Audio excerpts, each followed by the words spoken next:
Iyadoo jooji waxa daawanaysid fadlan nala yara daawo fiidiyogan ku tusayno wadada cusub ee Hargeysa Balgubadle.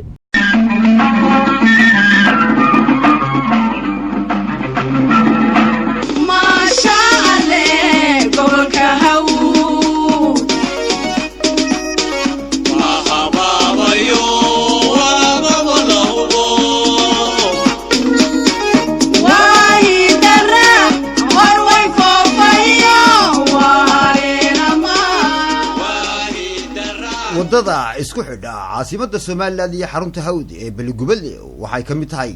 horumarka iyo dibudhiska qaranka Soomaaliland. wadadan oo dhererkeedu dhan yahay 460 kilomitir waxay isku xidhaysaa laba gobol Maroodijeex iyo Hawd. waxay isku xidhaysaa laba magaalo Hargeysa iyo Balgubadle. waxay xiriirinaysaa laba wadan Soomaaliland iyo Itoobiya. waa wada halbowle ah waxay qayb ka qaadanaysaa kobaca dhaqaalaha ee gobolka Hawd iyo kan guud ee qaranka Soomaaliland. wadadan waxa gacanta ku haya guddi isugu jirta culimaawidiin aqoon-yahano siyaasiyiin xildhibaano ka soo jeeda gobolka Hawd iyo Maroodijeex. waa wada nasiib u heshay farsamayaqaano aad u xeel dheer iyo injineero hal abuur u leh dhismaha kuwaasoo ku farayareystay marka loo eego habka iyo hanaanka ay yeelatay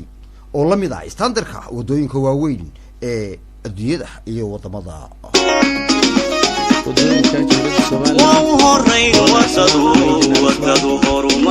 keligii gumuraha oo maanta wadadii aan ku nimi boqosho gaaban iyo si aan u qiimeeyno say wax u qabsoomeen waxa maanta aynu dul joognaa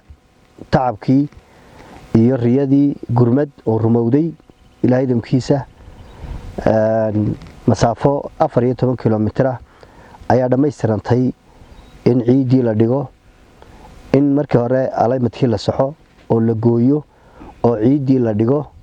oo haddana la kala bixiyo 80% in la kala bixiyo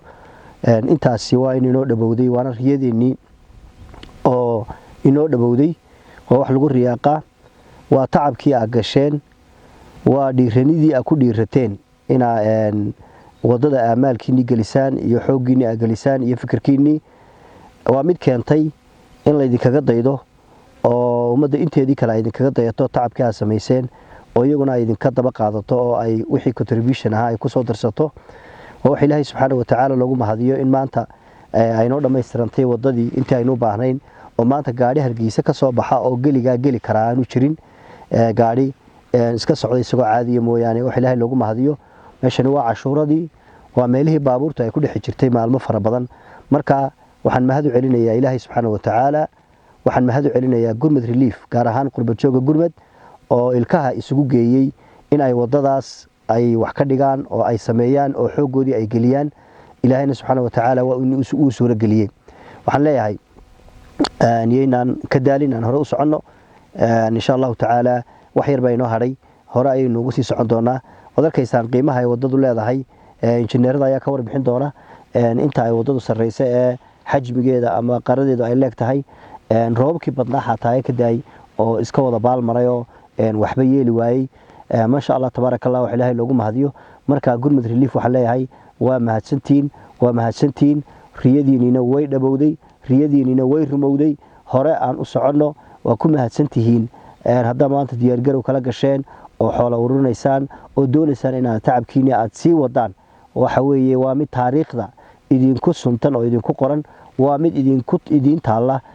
khasnada الرحمنك من يدين كل عدو ويان أو إله سبحانه وتعالى يدين كجزينيو ومن ميساك حسناتك الله سبحانه وتعالى يدين كدر عيو وأيه وضل السمايا والصدقات الجارية كمتهاي وحي كمتهاي أركانت إيمانك إن وضد اللي تظهر لقى اللي حيو أو لقى قاعدة ولا ليال أدي أدبا ومهسنتهين عدك سوق قيب قاعدتين ساسوك له ومهسيهين waxa inoogu daran ma anta markaynu inta dhignay 14 kilomitir geliga markaynu dhignay saddex fakadood oo yar yar oo kala googaan oo meeli goriyo ku dhilkii tahay meelina jabaaqaagtiisa tahay meelina ay ka sokayso oo marka la isku daro 1 kilomitir iyo 1 kilomitir iyo 1 kilomitir iyo bar waxa weeye 3 kilomitir iyo bar bay noqonaysaa inta yar baa iyaduna u baahan inaynu mar ku hinqarno oo aynu dib ugu dhaqaajino insha Allah ta'ala hadii inta la dhigo macnaheedu waxa weeye min Hargeysa illa Balgubadle waxa weeye baabuur istaagaya ma jiro insha Allah ta'ala aad iyo aad baa u mahadsantiin. Assalamu alaykum wa rahmatullahi wa barakatuh.